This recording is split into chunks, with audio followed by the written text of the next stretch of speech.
One thing that I will say in favor of this, compared to something like Valhalla, is that even though I had limited time to play, and I wanted to get a lot done so I can comment on it, I couldn't help myself but sometimes slowing or stopping just to take the beauty of the world in.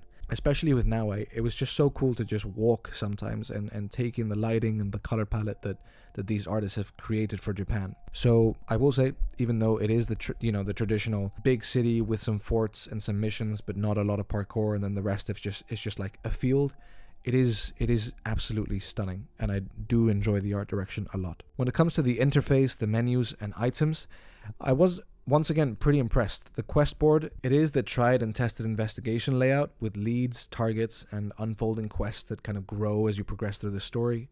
You have a mastery section to get better at a particular playstyle, and then your inventory is cool. It seems much simpler. Now you only have like a base outfit, a hood, and then your horse and weapons. And this is kind of where I want to have a side note, because I hate, and I mean despise with every fiber of my being, the fact that Ubisoft Quebec believes that they need to remove our hoods in every cutscene.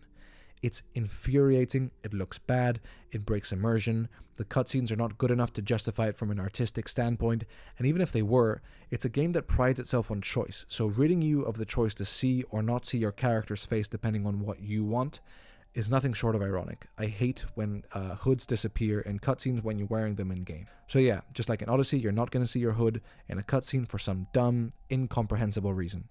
There was also one cutscene where Naue is wearing a completely different outfit in one frame, and then immediately in the next frame when gameplay starts, she's wearing a completely different outfit, has all her weapons and her hood, and it honestly just feels sloppy and lazy and makes this game feel very, very video gamey in a bad way. Like, this is something about the RPG genre, I guess, or specifically with Assassin's Creed that I just don't like. Like the transition between cutscenes and gameplay has no continuity whatsoever, and I don't like that at all.